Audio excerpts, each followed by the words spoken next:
Heather, welcome. For anybody listening, today I'm joined by Heather Murray. She's the founder of nontechies.ai, an award-winning AI training company for non-technical beginners. She delivers her training both online and in person. And Heather is a trusted and well-known AI voice on LinkedIn with her content covering everything from AI news and industry updates to practical tips and helpful educational content to covering her own journey as a founder. And after working on a couple campaigns with Heather, I wanted to sit down with her today to get her point of view and her opinions on being in a business influencer or creator, but also being an expert on AI in business. So welcome, Heather. Thank you so much for taking the time out of your week to speak with me. I'd imagine it's already been a very busy week for you. Yeah, thank you so much for having me. It's been a week. This week's been speaking, lots and lots of speaking at big conferences, financial advice mostly. I think this week it's strange. I usually bounce between different industries because AI is everywhere. But this week was very much a finance week. So yeah, it's been very full on, but very exciting. I love the kind of speaking side of my job. It's pretty cool. I know. I can imagine that it's a lot of different people wanting a bunch of different perspectives and advice on how they apply AI in business. Yeah. I think what might be helpful to start off with is just a bit of an origin story. I've done a bit of research, and I know we've talked before because we've worked on partnerships, but you used to run a marketing agency in a previous life. Um, but maybe you've even had more jobs in other industries. So what did you have some sort of aha moment when you said, okay, I'm going to go all in on AI? What did your journey into AI begin with? Yeah, so it was actually a really big, or probably two actually. So I was running my marketing agency. It was my first ever business, so lots of lessons to be learnt there.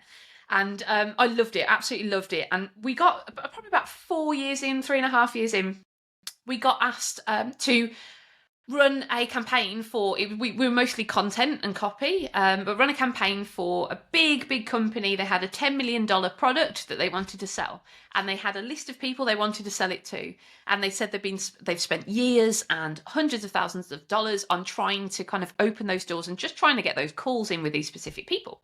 So I just said, how personal are you being? This is a very high ticket product. How, I presume everything is very personal for these people. And they said, oh, yeah, well, we've broken it down by job role, by industry, but we haven't broken it down by anything else. And so I did a little Google and I found a tool called Crystal. It's still around. There's new versions of it now in this kind of generative AI wave. But at the time, it was just amazing. And what it did was it kind of gathered all these breadcrumbs from around the internet, digital breadcrumbs of who you are, and it analysed your personality online and gave you this really accurate version of who you are, and then how you can approach that person and get their attention, the perspective to use, the wording to use, how long the email should be, all of those sorts of things. So we used this tool. Turns out it was an AI tool. So we used Okay. this and we managed to get them 6 sales. They're used to kind of 1 or 2 sales a year. We got them 6 in the space of about 9 months using this tool. And I thought, wow, okay, this AI thing's pretty cool. I think like most people, Mm. I just thought it was something to do with robots at that point. I was just like, okay, so this is So AI in many action. did. I know And this that is, I did, right? What yeah. what year was this? This was 2021 into 2022. This was, Okay. yeah. So just before ChatGPT came out, and then a few months later, so I kind of was, oh, that AI is interesting. I kind of kept a little bit of an ear to the ground, joined a few groups, but just carried on with my job as you do. Then ChatGPT came out, and I was very quick off the mark, which isn't, I think, because I was already in those groups and I saw Mm. it before a lot of other people. So came out on the 30th of November, and I'd seen it within a week, and I was playing with it. I remember just having two thoughts. First thought was, this is going to kill my agency without question. This is going to come and take a huge chunk out of the marketing agency world. And the other one was, I'm at the beginning. So there was kind of this fearful response of, what are we going to do? How are we going to pivot around this? Because this is coming and it's coming fast. If I can get these results in the first 10 minutes of using it, what can I achieve if I really learn how to use it? And Yeah. so I was terrified. And then within about half an hour, a very positive type of person, I thought, I'm at the beginning of something new. And I always remember talking to people, clients from the agency, when they were at the beginning of the internet boom and or SEO, and they had Mhm. made loads of money and been really successful because they were at the beginning of something. And I looked around, and there was nobody even talking about this stuff yet, especially not on LinkedIn. There's very, very little around. And I thought, I want to lead the way in this. In somehow, I want to be the kind of, I want to make this easy for people who wouldn't normally find this easy. And the more I Mhm. dug in, I decided to just dedicate 4 or 5 hours a day, every single day, to learning as much as I possibly could. I'm very hyper focusy like that. And the more I I'm learned, the very more, hyper focused like that yeah, as well. it's And I good, feel isn't like it? there's so much rhetoric out there about people not having focus. So it's good to hear somebody shares that with me. So Yeah. when I really get into something, that's all I want to know about, and I will read everything. Yeah. So okay, so you're in it, you're spending hours a day, and then and this kind of goes on to my second question, and but would love for you to add some color. Mhm. So you started really getting to know this stuff, and then did you start sharing on LinkedIn? And with that, was that the where the agency started? Yeah, so it was. I started a newsletter called AI for Non-Techies because I had all Okay. this information and I just wanted to share it. I was telling my husband, isn't into digital stuff. I was kind of bursting with information. I just wanted to tell people, and so I was kind of, oh my god, these things are here. They're free. They're amazing, or they're like £20 a month, and everybody should be using these. So I started this newsletter, and that did really well. And then I just started to naturally post on LinkedIn. I already was posting quite well, started to post about it, and I found that it just my following just went really, really grew Yeah. much faster than ever before, and people are asking questions. It's still growing nice, really fast here, and there's just nobody else doing it. And I think there's still very few people talking about it in a really human, normal, practical way. At the time, there was a lot of tech bros, I call them. So Yeah, lots of there's people, still a lot of tech bros, and so they much, have yeah. their purpose, absolutely. But I think Mm, what's so original about your content is that you want to make AI accessible. Well, it's in the name. You want to make it accessible, yeah, approachable, um, have people see it as an opportunity, yeah, and not just a threat. yeah. It's But it easy. all I think, started with the newsletter then. When did you start the yeah. newsletter? So that was probably started on LinkedIn about 2023, very early on. I think I just started to put ideas into there as well, and people were going, oh, a lot, and then people would refer to it. So actually, as I Yeah. was going through, even though I was running the marketing agency, people started to say, can you come in and speak about what you've learned? Can you give us a, so the training leads came to me, and the whole business just came about that way. And actually, because my head, there's so many different factors to it with AI eating chunks out of the marketing industry, and but my head was turned completely towards AI. And I think as a founder of Hmm. a small business, unless your full focus is on the business, that business can dwindle. And that's exactly what happened. And it really just went like this, with the AI side doing this and the marketing Yeah. side doing this. And it was actually only March last year that I decided to go all in on the AI for non-techies, which up until then had been a very successful side hustle. And then I thought that, yeah, this time last year, I had to close the marketing agency. It just wasn't doing very well. And Yeah. then up came, I had this life raft, this AI for non-techies. And it's, yeah, although it was a horrible, horrible time, having to make my team redundant, it was awful. I wouldn't wish it on my worst enemy. So upsetting. It actually turned out to be that life raft the revenue has just accelerated so much more quickly, and it's a much stronger business model to be in this right now than what we were doing before. Yeah, I think because your journey with building the business feels so organic and based out of your own curiosity, Yeah. the success is not surprising at all. One little nerdy creator question I have for you, um, off the back of that is, so you started the newsletter. What do you run your newsletter on now as a creator? Do you run on LinkedIn still? Do you use something else? What does that look Yeah, like? so yeah, no, we started off on LinkedIn, and actually LinkedIn we've got around about sort of 30,000, I think, people without mentioning it to anybody. That's the thing; it just grows and grows, which is great. But LinkedIn's analytics are absolutely terrible. They're meant to have Yeah. improved them. that you just can't, that you can't feed anything back to anybody. You can't analyze, you can't even see a list of who's actually on your newsletter. There is a Yeah. kind of version of it you can see like 5 at a time. You can't go through that and get all 30,000. I'd love to analyze the job titles and locations. I can't do that. So I do run a version on Beehive, but that's very small in comparison.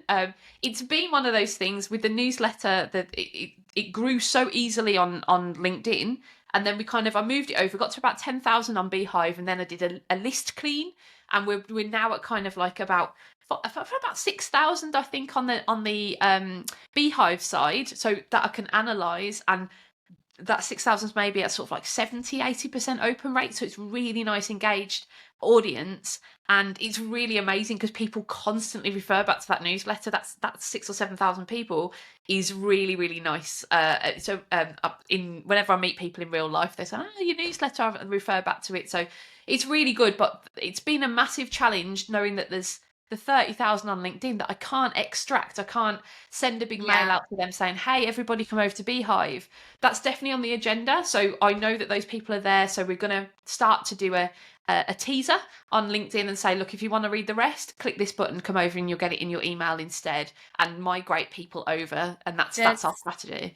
Yeah, I think there are we hear it not just from you, but from so many different creators across different sectors, right? Because our agency doesn't just do AI, we do other sectors as well, but it's mainly B2B, which means we have a lot of newsletter writers and just Yep. writers as a whole. And yes, it is LinkedIn's analytics for newsletters just don't give much away, but it's very hard. What they've done is they made it very easy to discover newsletter and, LinkedIn creator content. So yes, that's great. It's accessible for audiences, but for creators, then understanding anything about that audience for brands that want to do partnerships with those creators or writers, it's difficult. Yeah. But I like that like the slow migration or the incentivized migration is the way to go. And I think we see more people doing that. And but we might also see over the next couple months, LinkedIn is changing their product and updating things all the time. So we might have good news. We'll see how I that love that. develops. Oh, give me access to those 30,000 I know. Do you LinkedIn, know what? I please. wish I had more direct access to LinkedIn's product people to see Yeah. what was coming down the line. So one thing actually that we discussed before we started filming that it would be interesting to pick up is just podcasts and long form content. So you talked about your newsletter content Yeah. that is like very foundational for all the content that you tend to write, and it's what people can refer back to. But you said that you are launching a podcast, Yeah. or maybe you already did. Mhm. What was the idea behind that and the motivation, and where are you at with it?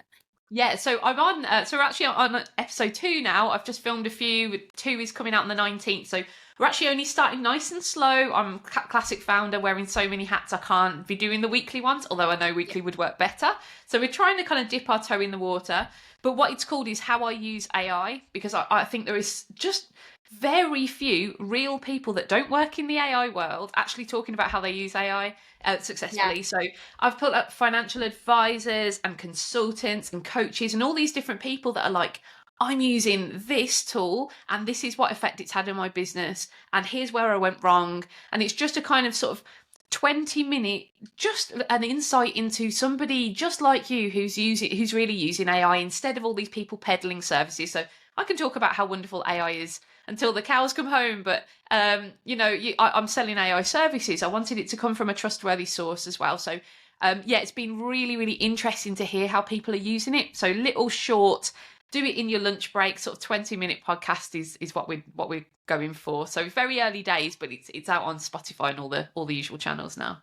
Amazing. Well, congratulations on it. And I love the concept because people sharing a personal story is often so much more effective than, like you said, if you're a company that delivers expertise or services, you know, the audiences would think, yes, well, of course they know how to do it, but getting people to share their own stories is so important, especially in an area like AI, because I think we're going through personally this cycle where there was so much AI hype, and now you get a bunch of people just saying, well, we still need humans, and yes, and I think that's true as well.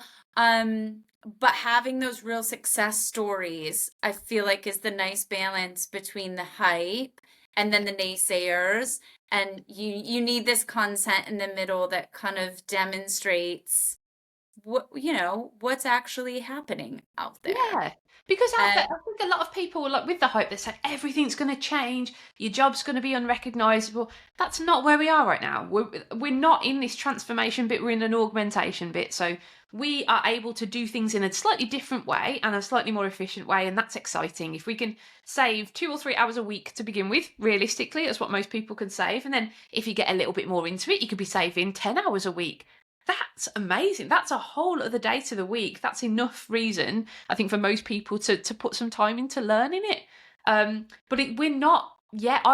Even the most cutting edge clients that I have, who have all the best tools and they have teams of people building and entire dedicated teams, they're not transforming yet. So I think it's a case of just saying, look, it's not about, you don't have to take that much on when you start. It's just about those little tiny changes in your everyday, just like having an AI note taker, for example. It yeah. just makes your life so much easier. It's so much easier. And once you get into that, then you think, I'm going to try maybe a bit of ChatGPT, and maybe I'll try to build my own thing. And it's so much easier than you think, but it is a bit of a mindset change. I think, in just trying to build it into your workflows.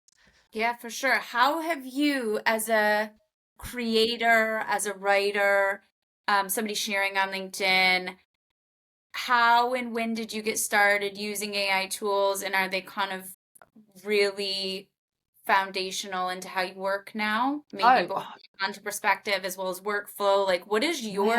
what does your AI toolkit look like as a creator?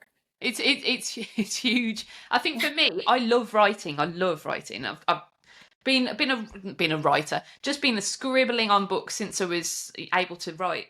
So I don't want AI in my writing process. I don't want it to be diluted. I love writing. Maybe not in the process, in the actual forming of the words. I love that part. But when it comes to the ideas and the strategy, it is amazing. I think so many copywriters and creators say, well, I love this bit, I don't want to use AI, it'll be rubbish compared to what I normally do. That's fine, don't use AI then. That's, use Mhm. AI for the bit you don't like.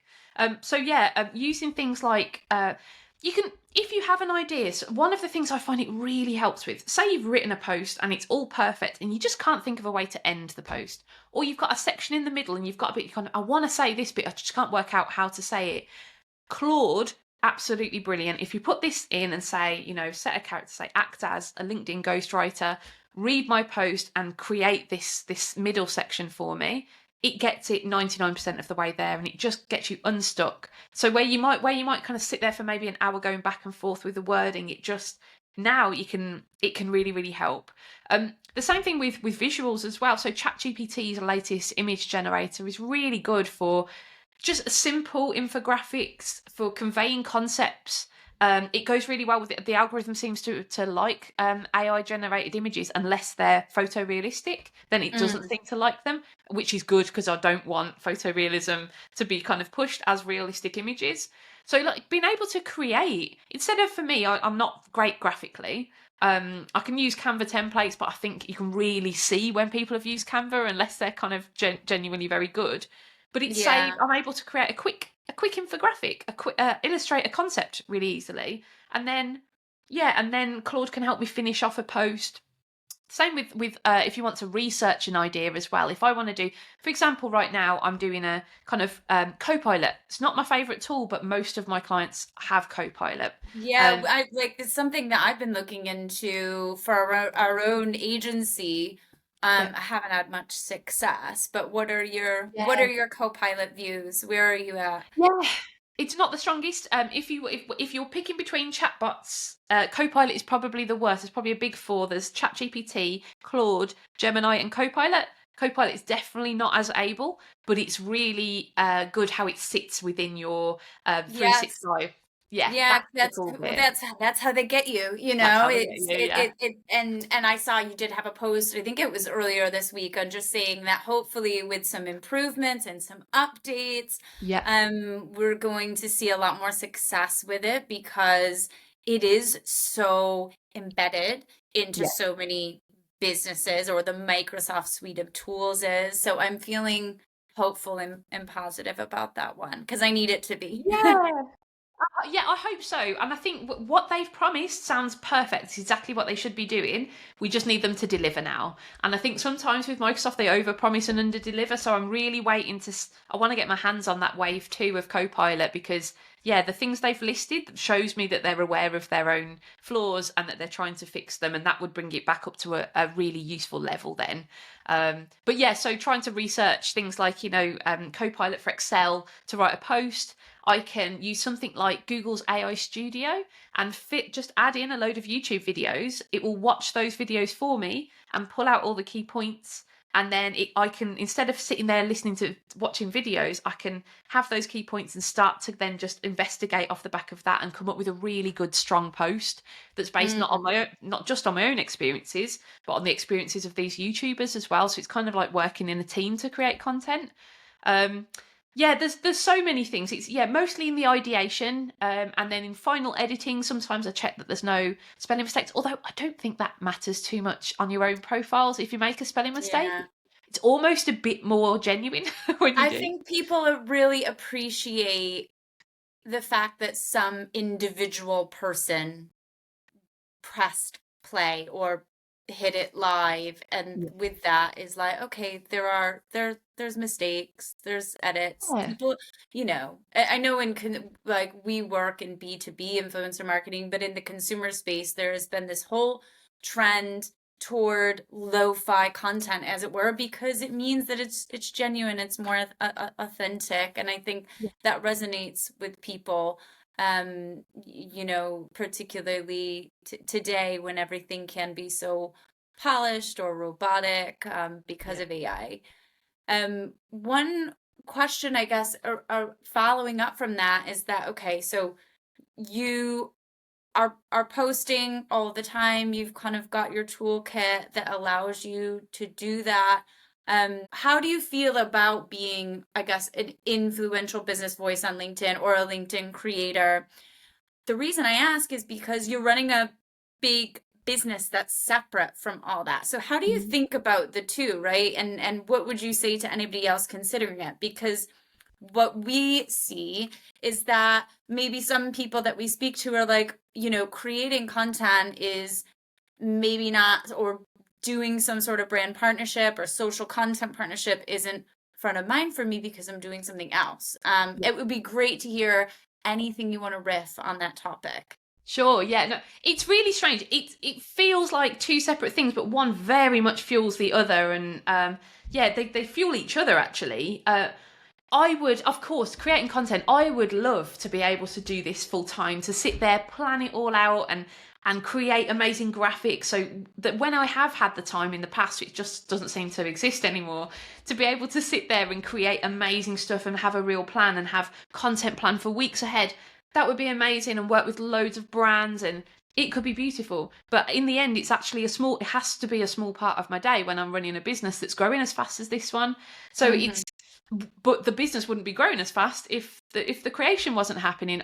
It's very much my personal brand on LinkedIn fuels all that fire. I think when people are who's this person, they look me up on LinkedIn and see 67,000 followers. Okay, so she's got some credibility. They see the brand names and things like that. It is such a good qualifier for people. It's opened up so many doors, and I get inbound inquiries from the types of brand that you just wouldn't be able to get into a meeting with normally. They'll say, "Oh, hi, we want to speak with you specifically," and it's just unbelievable how powerful that personal brand is for sure.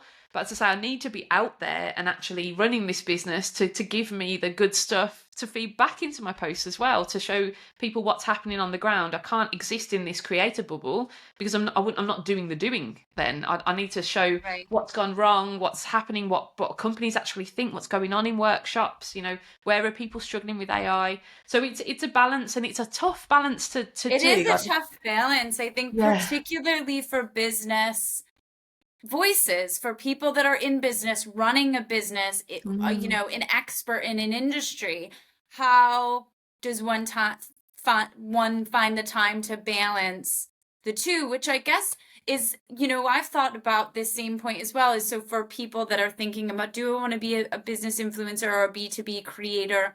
My advice would be, if you think you could find that balance, 100%. But Yeah. if, it takes so much time from the people that I've worked with and partnered with. It feels like it takes a lot of time, and it takes passion and drive alongside whatever it is that, your day job is. There are a few people that we've worked with where they're full-time creators, and that's amazing. But I think, again, it's my personal view that in the B2B space, will we end up with loads and loads of people where they're just B2B creators and they aren't doing anything else? Well, probably not, because as you said, you have to be doing what your area of specialty is. You have to be doing what you're saying you're doing to be Yeah. able to then provide value and wisdom and Yeah. resources to your Yeah. audience. You have to So stay in touch. very fine balance, right? Yeah, 100%. Like you can't, I don't see how anybody could possibly write about, say, in my world, sort of what it's like to integrate AI into a law firm unless you're actually sat in a law firm trying to integrate AI. You can't, I think, yeah, I wouldn't be anywhere near as effective if I wasn't trying to have that balance for sure. But the idea when you say full-time creator, I think, oh, what I would love to do that. That would be I'm just creating every day. I think it would be so incredible, and maybe something I'll go on to do in the future, later on when I've got a lot more experience under my belt of this. But right now, I'm very much in the trenches, and I love it because I learn so much every week. I love it.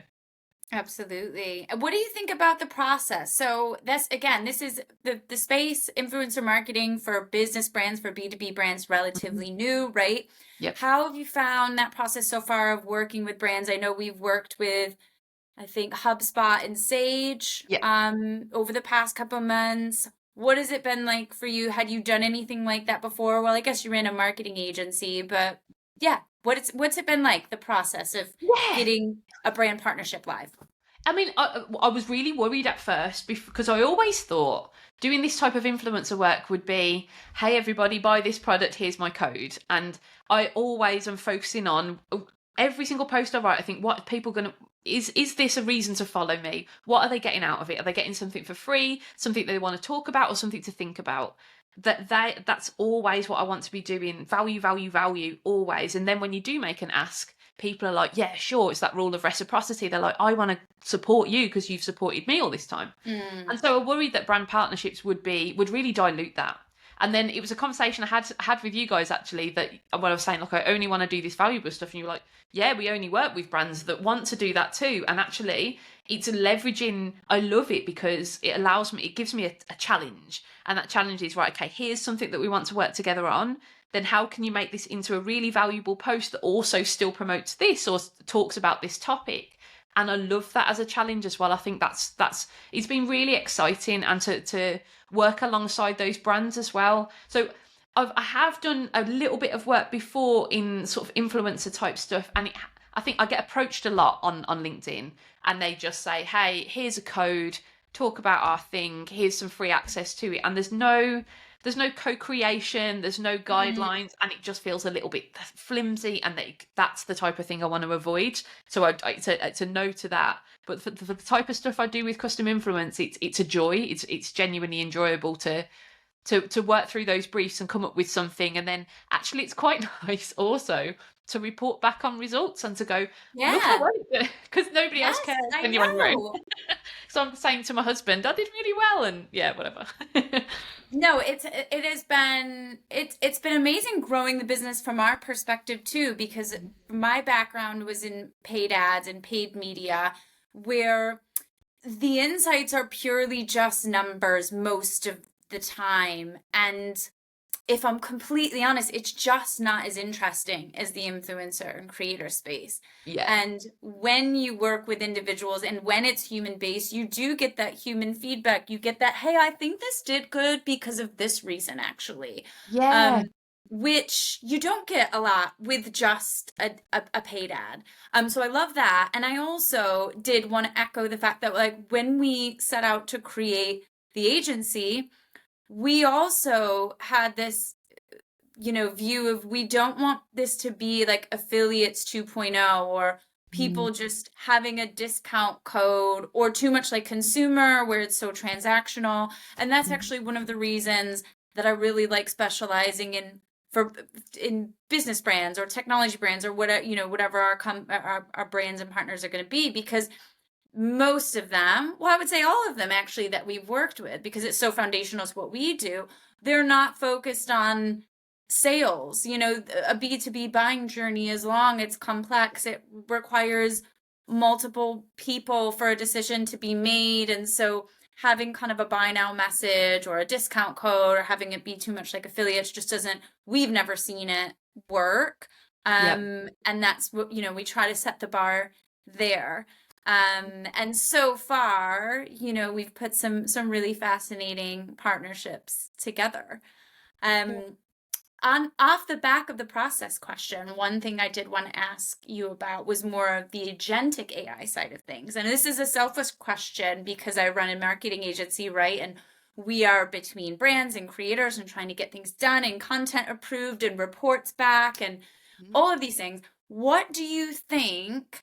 Are the AI agents coming for marketing agency jobs? I wanted to ask you this also because I know that you used to also run a marketing agency. So it's kind of like you've got all this perspective. What can you say about that?